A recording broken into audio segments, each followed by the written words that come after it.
Welcome to EB5 Investment Voice, where attorney insights intersects with immigration investments. If you are a foreign investor, domestic fund manager, or enterprising entrepreneur and want to get the most out of the EB5 program, you have come to the right place. I'm Mark Deal, and I'll be your co-host on this journey. I'm joined by your host, Mona Shaw, and other attorneys at Mona Shaw & Associates, as well as immigration leaders from around the world. So let's get into EB5 Investment Voice. Hello, everyone, and welcome back to EB5 Investment Voice. We have a special guest for you today, but before we introduce him, I'd like to bring on Mona Shaw. Hello, everybody, and hello, Mark. Yeah, Mona, I'm excited to have our guest on today. I realize that we have Jeff Carr, and he's going to be talking to us about understanding targeted employment areas, as well as perhaps some job creation. Yes, we are. I'm very lucky to have Jeff. Welcome, Jeff. I'm delighted to be here, although, to be excited to have an economist in and of itself may say Well, Freakonomics is a huge podcast. We're just trying to, bump them off. That's really what we're doing here. Not at all. Not at all. Where would we be in EB5 without an economist? Right. I always say that. Jeff, if you could, tell us a little bit about yourself. Well, I'm president and senior economist of Economic and Policy Resources, which is an applied economics firm that goes back in EB5 to 1997. But, of course, most of our work has happened in the last 10 or 11 years. So we've done work in 42 states. We've helped create about 50 regional centers. We've done analyses that have helped over 1,000 I-526 petitions be approved. We've also been involved with more than 200 approvals of I-29 investor petitions. And if you total it all up over the last 11 years, we've been involved in about $14 billion worth of EB5 capital investment projects. And the investment goes through between now and the time that the projects end. We will have been involved in creating a little less than 100,000 jobs. Wow. That just sounds enormous. And Mark, I have to tell you that I've been working with Jeff. We're both members of the Public Policy Committee at IUSA, and we had an awful lot to do last year with the draft policy. And Jeff was wonderful in explaining so much about TEAs and nuances. I couldn't think of a better person to have on the show. Definitely. If you can go up on the Capitol Hill and talk about targeted employment areas and the economic analysis that, for example, those 100,000 jobs, and you can explain that to, a legislator, you're definitely the right person for this show, because maybe I'll understand. Well, we'll try. Well, first of all, Jeff, I do want to bring that before we even get into TEA. I get this question all the time, interestingly, from attorneys as well as investors and developers. They don't really understand the differences with regards to the job creation between direct pooled projects and RCs. Everybody seems to understand with an entrepreneur petition that, you create 10 jobs for yourself, but with a direct pooled where you have a number of people in there and it's a direct project and not an RC, they still ask me to get an economist report. Yeah, that really isn't necessary for a direct EB5 project, which, by the way, we know is the only permanent part of the EB5 program is the direct program. And the reason for that is a lot of times projects can get away with just counting the jobs that are created at the subject business that's part of the EB5 project. So we do things like supply W-2 reports in order to document the full-time jobs that go into the 10 jobs for investor math, but a lot of projects would really like to raise more EB5 capital than would be supported by just counting the new W-2 jobs at the subject business of the EB5 project. So then what we want to do is we want to broaden the counting of jobs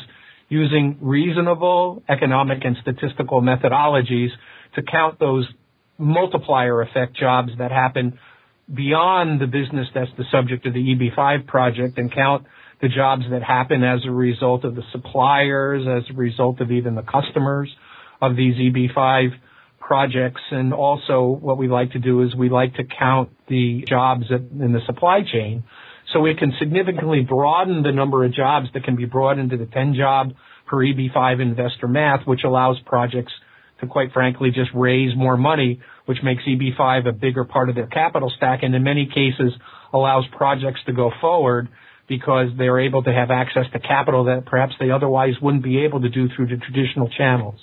That's absolutely right, Jeff. And I really do think that what often happens is, especially with all of the controversies which happened last year, is that a lot of people don't understand job creation outside of a direct W-2 type of job.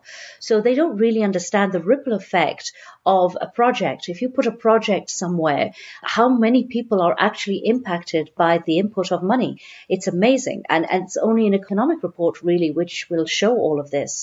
And it's true also, isn't it, that there are even some politicians out there who don't even trust some of the indirect job counts. Right. Many folks who are sometimes a little skeptical, the program, for whatever reason, sometimes challenge the calculations that go into counting the jobs that happen beyond the company. And for lack of better definitions, usually when you start to count the jobs that are beyond the company itself and the expansion and perhaps the development activity that's associated with the project, we count what economists refer to as economically indirect jobs. And those economically indirect jobs are the ones that are found at suppliers, or the ones that are found when the employees at the new employees at the business, or the employees that come about at, for example, suppliers, go out and spend the income that they earn at those jobs and buy products, buy clothes, buy cars, send kids to school, go to the movies with their families, those types of things, buy groceries. Those are all jobs that can be brought into the equation. And so economists usually refer to the first order impact jobs, like the new jobs at the business that the EB5 capital is going into, as the direct jobs. And then the jobs that are brought about by the multiplier effect are referred to as indirect jobs, of which induced jobs, a subsector of indirect jobs overall, are the jobs that are created by the income effect of the wages and salaries that are earned by the new jobs that are created at the project. Yeah, thank you, Jeff. I would like to add on to that as well for our listeners. Sometimes you do need to have an indirect job count when you have direct jobs, just because of the corporate structure of a project. If the job creating entity isn't the same entity where the investors are actually putting their money, then those jobs, even if they are direct jobs, they aren't really counted as far as the W-2s. And so for that, you would have to go through the indirect method. So it is important there for all the skeptics. But we do want to keep a lot of your valuable information, Jeff, too, because we are having another podcast on job creation itself, because we really wanted to focus more on the TEAs in this particular episode. Great. In that we can start to talk about the two different definitions of direct and indirect job. There's one set of definitions on the immigration side, and then there's another set of definitions for direct and indirect that's a little bit different than the immigration definition, and we can get into that in more depth. Jeff, let me ask you this. Before we get too much further, what is a targeted employment area? Well, the targeted employment area is very important, because if we can define the targeted employment area by either one of the ways that we can do that, the immigrant investor that's investing in the project qualifies for the reduced minimum capital investment. And right now, under current law, the default in the EB5 program for an EB5 investor to invest in a project is $1 million. If we can qualify the project to be located in a targeted employment area using either approach, then the immigrant investor qualifies for the lower investment minimum of $500,000 under current law under the program. There's a proposal, obviously, in EB5 reform to change those investor amounts. But if you can qualify for the $500,000 project, most of the projects in the marketplace are $500,000 projects. And because the immigrant investor is looking for the immigration job benefits that allows them to become eventually, hopefully, an unconditional permanent resident of the United States, you don't want to be out in the marketplace as a project sponsor trying to find investors to get that same immigration benefit at a $1 million level when most of the other projects out there are at the $500,000 level under current law. Now, that could change in the various EB5 reforms, but right now, the most prevalent minimum investment amount in the marketplace is $500,000 under the Regional Center Program. And I think, Mona, you've seen and I've seen, and I participated in projects in the direct program where there's been some $1 million minimum investment projects that have succeeded. But in the Regional Center Program, in most cases, you have to be at the $500,000 level because as a project sponsor, it's very difficult to convince investors to pay you $1 million for the same immigrant benefits that can be obtained for $500,000 in most of the other projects. Well, that's correct, Jeff. And I think this is really the crux of the argument, because developers often find it difficult to understand. They say, well, why don't you just find me, or let's find $10 million investors instead of $500,000 investors. Well, there's a different thought rationale. First of all, a lot of the times this money is dead money for the investor. And why put $1 million away when you only need to put $500,000 away, even if you have it? The second thing is that this money is at risk. That means there's no guarantee you're going to get this money back. Again, why risk $1 million when you can just risk 500,000? But I think the third reason, and this we have seen over and over again, is that 500,000, being the cheapest in the whole world, is very easy to obtain. You have people from all walks of life who have got an ability to get their hands on 500,000. $1 million, it's much, much harder, because many of the immigrants are coming from an area where their capital will be a lot less, like a country's, where the actual dollar for dollar ratio, their dollar is, or their penny, or their currency is far less than the US dollar. And then on top of that, if they actually want to emigrate, then they have to keep enough money left over for a standard of living and living expenses. So these are all the factors which go into deciding whether somebody really wants to go into a $500,000 project or a $1 million project. Right. So it sounds like a targeted employment area really reduces that immigration investment hurdle. Right now from $1 million to $500,000, that may increase, but it'll probably still be less than $1 million. And because it lowers that hurdle, especially when you look at a regional center, it really impacts, the marketability of that regional center, because why invest in something for $1 million when you can invest in something for $500,000 when your main benefit really isn't so much your return on capital, but is that immigration status. So would you say that's a big benefit of the target employment area? That is correct, Mark. But there are projects out there who have benefited with $1 million, but there are far less investors in that particular project. Again, it just depends. Yeah, I saw one report for regional centers. I think over 90% of the regional center investors were at the TEA level. Right. And I think that really, there's lots of factors I can look at, but I think, is this a TEA investable project such that I can then invest only $500,000 versus $1 million? Or as Jeff indicated, that may increase. We're going to see what laws do, but it's probably still going to be less than $1 million.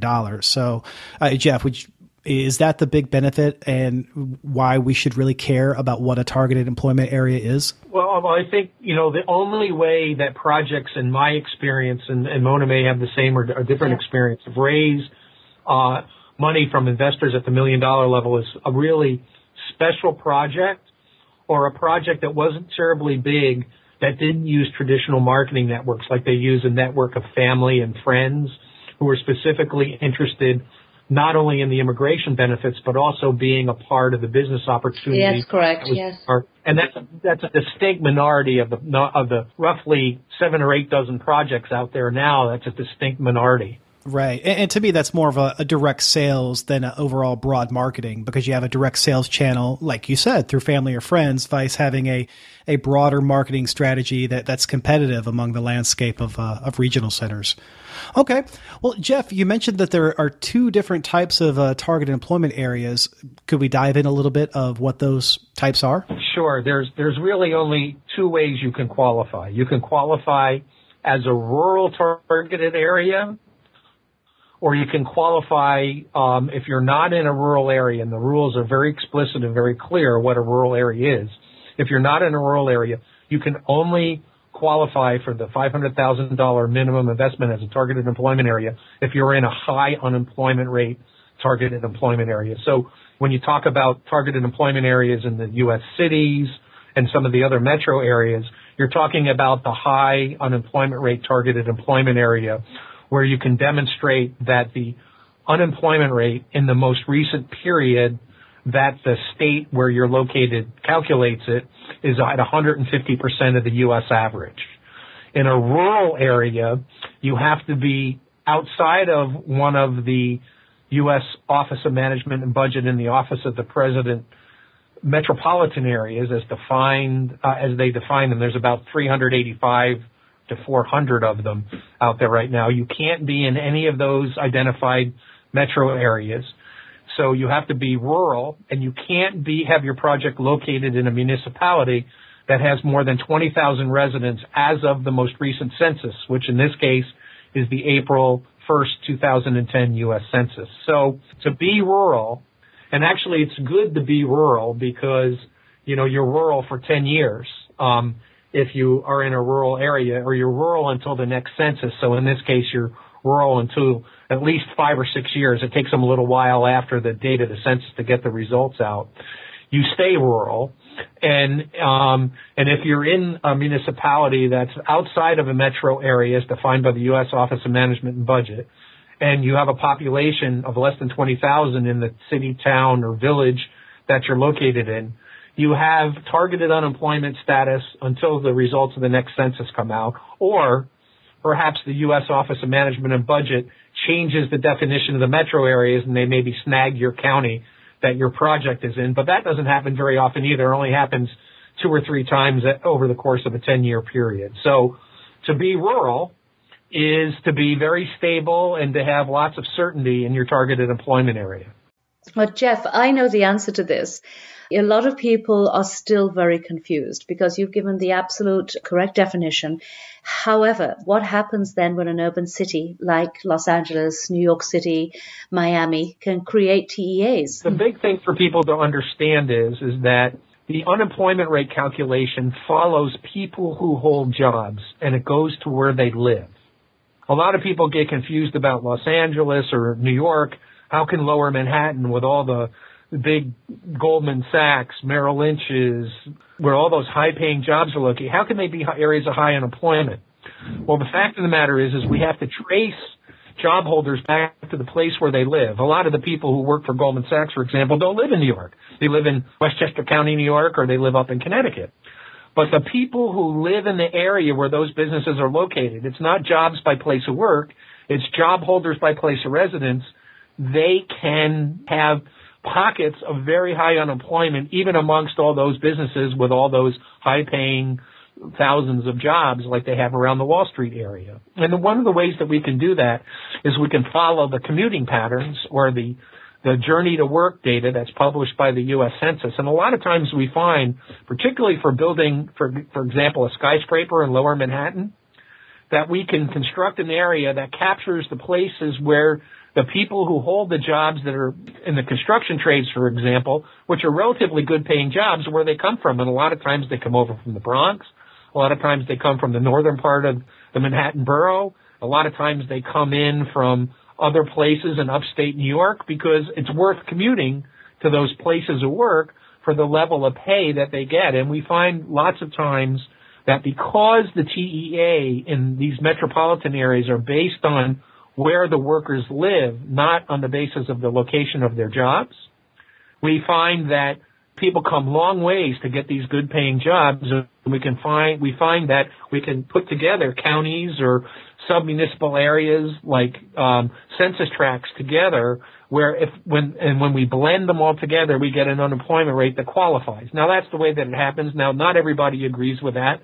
I realize that is been a little bit of a subject of controversy. We have, hearings that have been held by the Senate and the House where they have been concerned about what they call gerrymandering of targeted employment areas. But many times, when we look at the gerrymandering, it's only because the EB-5 program demands that all of the areas included in the TEA be contiguous, that we end up with funny-looking TEAs, because in order to bring in where the people are coming from in the higher unemployment rate areas, we have to include all the census tracts and all the sub-municipal areas in the area between where the project is located and where the people who work at the project live. If we would eliminate, for example, the need for all those census tracts to be contiguous, we may not have something that looks economically suspect. But because the program over the course of its time since back in the early 90s has required targeted employment areas to include contiguous areas. That's how we come up with funny-looking areas. And I think the other thing that happens, we did a TEA in Philadelphia for a project, for example. People criticized it because it looked like a blob with a bunch of spider legs. And the fact of the matter is the legs of that spider were all the major transportation thoroughfares. And so it makes sense because the people who commuted to the project through the various forms of transportation, whether it's mass transit or along the roadways, were coming from the areas that were adjacent to those roadways and then came to the project site. And so that explained what looked to most people who don't understand commuting patterns, a spider, but made an awful lot of sense economically. So as I'm fond of saying, gerrymandering is in the eyes of the beholder. If you're trying to do a project and your TEA looks funny when you look at it spatially, it's only because that's what we had to do to access the places where the workers were coming.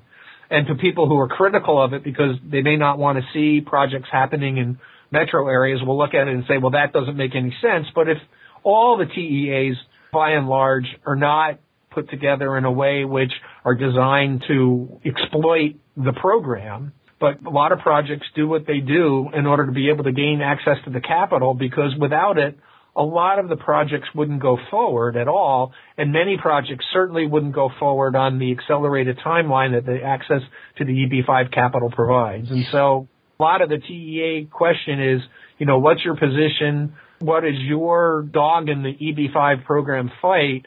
And to some people who, are concerned about the big projects in the metro areas which are familiar to lots of immigrant investors, like people know New York, they know Los Angeles, they know San Francisco, they know Chicago.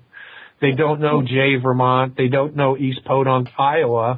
So much of the controversy has come from this. I mean, yes, when you put two projects together, one in New York City and one in maybe a rural part of New Hampshire, where are the investors going to go? Yes, they're going to choose New York City, especially if they're both at the $500,000 level. But there is a lot more than just a familiarity. There is the fact that as your money is at risk, you have more chances of getting your money back in a high urban area where there is more viability. But the other big thing, which is you probably don't come across it the way we come across, is that if you're going to somewhere like China and you're paying agents, projects located in the urban areas have far more cash flow and are able to give a much better deal to an agent and thereby skew the market a little bit. Because now here's an agent, it's like a broker, some selling an apartment. If two people come by and ask that broker to sell their apartment, and one person is saying, look, I'll give you 2% commission if you can sell my apartment, and another person's coming along and said, listen, I'll give you 6% commission. Where is that broker going to try the hardest? Of course, for the apartment that he's going to get a 6% commission on. And that's really where the situation is right now. And that's one of the main reasons behind so much of this controversy. Well, that's the nut we have to crack. Right. And, there may be ways to do that. And there were some suggestions in the reform debate to look at ways to do that. Some perhaps reduce the number of jobs per investor that are required for some of the riskier projects that tend to be in the non-urban areas and those types of things. And although I think those things should be on the table, the question that I don't think anybody really knows the answer to, Mona, is if you make the TEA requirements so that very few projects in the urban areas qualify for the lower investment amount, whether or not investors will then look more seriously at the non-urban projects, and we would still have a vibrant EB5 program if that were the case. I don't think anybody really knows the answer to that. Well, if you look back at statistics, and this is what the argument has been, Jeff, that before the big city projects came in, EB5 had a lot less popularity. But then there are other factors which have accounted for EB5 popularity other than just the big projects coming in. I'm a big believer in having a two-tier system. I do believe that if somebody wants a business class project, they need to pay a business class type of price. And if it's a little more, then so be it. That may be how it eventually comes out, Mona. Your crystal ball is as good as mine. Right. People don't always realize that there's a lot of competition to the US. After next year, Canada will reopen. Currently, there are quite a few European programs. So if an investor just wants to come out and have a new passport, and that's the purpose of him investing, then there are other options. If somebody specifically wants to come to the United States, then of course they will look and see what the best option for them is in their budget. Jeff, I do have a difficult question for you, though. I know it would involve a little bit of crystal balling.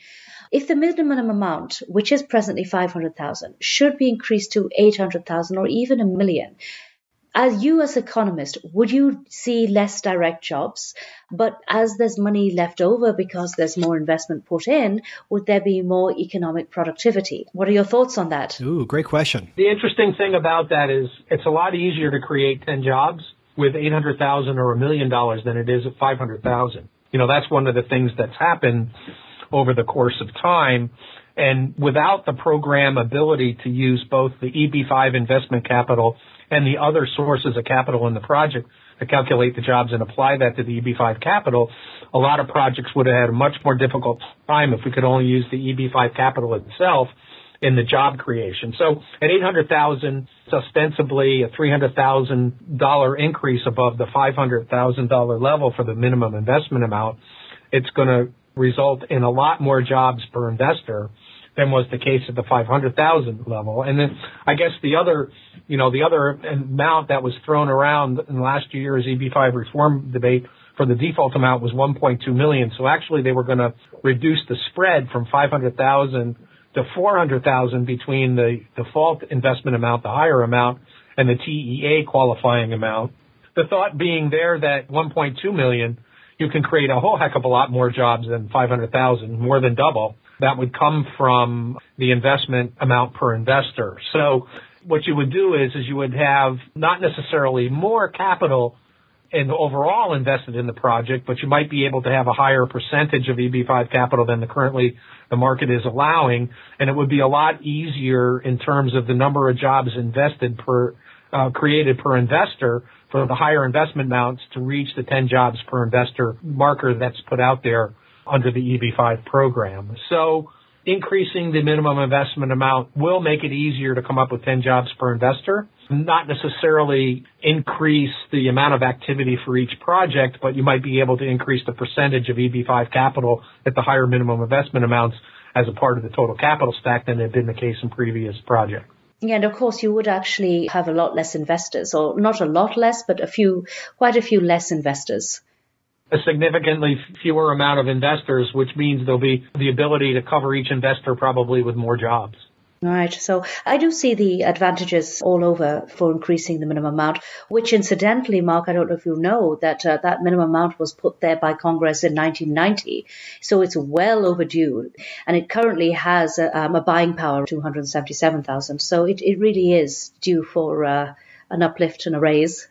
Whether the TEA goes up or not, and it sounds like it may go up for a number of reasons. In fact, the one that you just mentioned, Mona, when they originally put $500,000 in place, well, that was worth almost half of what that is today. And as Jeff mentioned, of course, more money is going to create more induced jobs, whether that's linear or not. But let me ask you this one last question, Jeff. Do you think the targeted employment area mechanism is going to go away? I realize that there may be changes in how some things are calculated and how you can use census tracts, but do you think that the targeted employment area program would go away?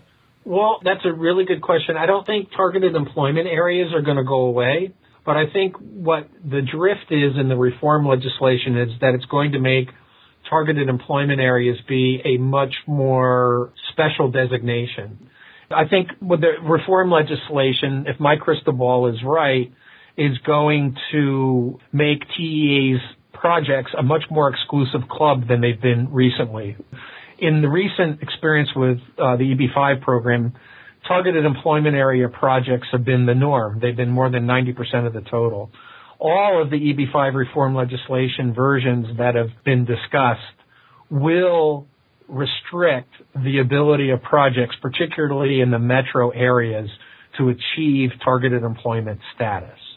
And so whether or not you agree with that or not, it looks like, even the GAO report, the Government Accountability Office report, said that the fact that virtually all projects that enter the marketplace are targeted employment area qualifying projects talks about how they're not special anymore, that the original legislation that passed back in the early 90s indicated that targeted employment areas were to not be the norm, that the original intent was to make them special cases to have projects go to more capital-starved rural areas and areas of economic distress. I think we're going to find that any EB5 legislation is probably going to put more restrictions on the ability of certain projects, probably the metropolitan area projects, to achieve targeted employment area status in an effort to try to level the playing field, because there is a risk difference between metro projects and rural projects, and the market perceives metro projects probably as less risky than the rural projects, although it's a very delicate balancing act between doing that and achieving that goal and not doing something that inadvertently reduces the activity in the program, because it's really been an excellent program for driving new capital investment and creating jobs in the U.S. at no cost to the taxpayer. Yes, you're right, Jeff, at no cost to the taxpayer at all. This is a topic which we can speak about for hours and hours, and we are going to have another podcast relating to the job creation differences. Thank you, Jeff. Thank you very much. As usual, you're excellent. And Mark, thank you. Thank you, Mona. Thank you for bringing Jeff on. Jeff, I have learned a lot about targeted employment areas, why it's important, and why it will continue to be important in the future. Thank you so much for coming on. You're welcome. An excellent discussion.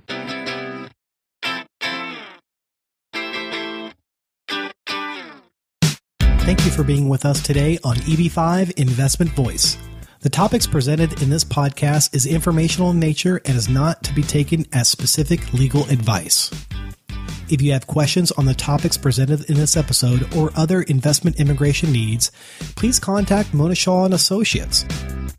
Mona and her attorney staff can be reached at mshawlaw.com. That's MSHAH law.com, or call the office at 212-233-7473. Don't worry about trying to write all this down, as it's already embedded in your podcast player of choice. The contact information and other valuable resources can be found there.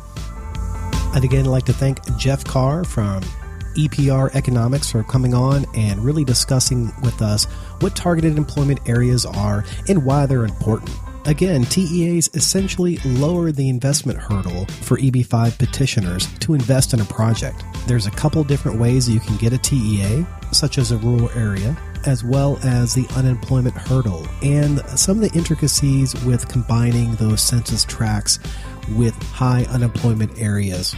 We talked a lot about targeted employment areas and how they can be defined as a rural area and you're locked in for at least a decade, as well as areas that may have high unemployment, and the type of analysis that's done to find the contiguous census tracts to merge together that shows whether you are in a targeted employment area or not, and it could be somewhat contentious. What's going to happen in the future? We don't know. But right now, the TA investment hurdle is $500,000. And if it does go up in the future, it will most likely still be less than the overall EB5 investment. Now, both Jeff, Mona, and I agree that a project should take advantage of a targeted employment area if it's able to. Be sure to join us on the next episode where we talk about raising EB5 capital from a developer's perspective. Make sure you don't miss it by subscribing to the podcast. While you're at it, leave us a rating on iTunes. If you really found this episode valuable, share it with someone else that could benefit from this information. Until then, I'll see you on the next episode of EB5 Investment Voice.